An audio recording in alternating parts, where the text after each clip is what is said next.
They confront on the highest level. They embody their countries with their statements, meetings, and actions. They are the main speakers from both Ukraine and Russia, but they are completely different. Russians represent the old Soviet schools of officials, while the Ukrainians represent a new wave of active leadership more common for Europe. So who is who in the informational front? Ministry of Foreign Affairs.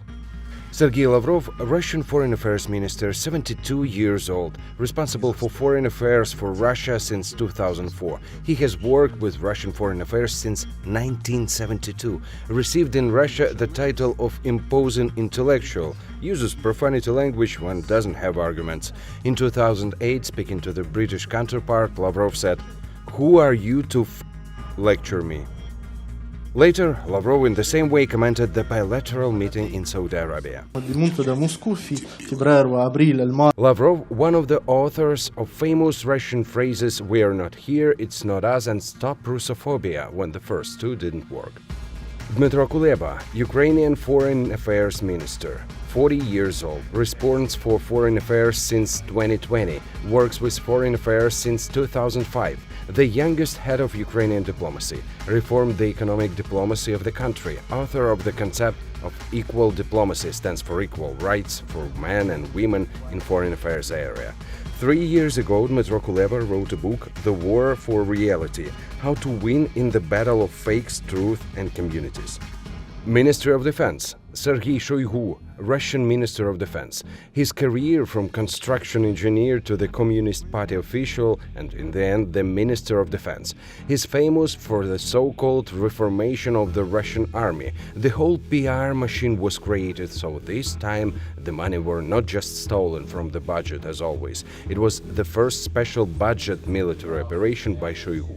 He has dozens of medals, but one reward is special. On the 9th of March, Shoigu received the appreciation letter from the Ukrainian National Agency on Corruption Prevention for the invaluable contribution to the stealing Russian means and resources to attack Ukraine even before the attack. Shoigu used to appear on official events, but not much news from him lately. Alexei Reznikov, Ukrainian Minister of Defense, 56 years old. Lawyer himself, he came to politics after years in the legal industry with a specialization in alternative resolution of conflicts, fact-checking and negotiations. He managed to peacefully resolve so many conflicts that received among lawyers the alias peacemaker. Reznikov, author of the workshops and seminars for the young lawyers. As Minister of Defense, he succeeded in providing numerous bilateral connections with colleagues from other countries in support of Ukraine. We need MLRS, it's a multi-launch rocket systems. We need tanks, armed vehicles, and we need artillery with the caliber 155, not 152 like in the former Soviet epoch. Warriors.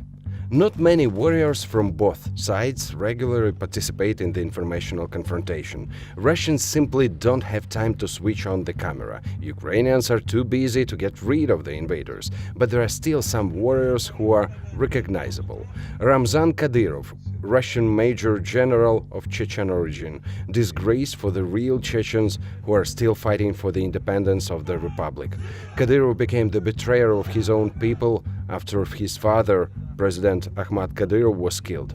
Today, Ramzan Kadyrov is a popular TikTok blogger who shoots stupid videos about his troops pretending they are participating in war, but in reality they stay in the second front line and famous for torturing and killing civilians and looting. His opponent is Yevgen Zhukov, a real warrior with the call sign Marshal, one of the cyborgs who defended Donetsk airport in 2014, paratrooper, Ukrainian hero and the head of Ukrainian Patrol Police Department. He's most famous for his actions, not videos, but there are still some of his interviews and statements that became famous, right after Kadyrov's words about so-called heroism of his troops. And where are they in the Kiev region now? They're not here. Why? Because they were kicked ass. These simple words became so popular that very soon even a music track appeared.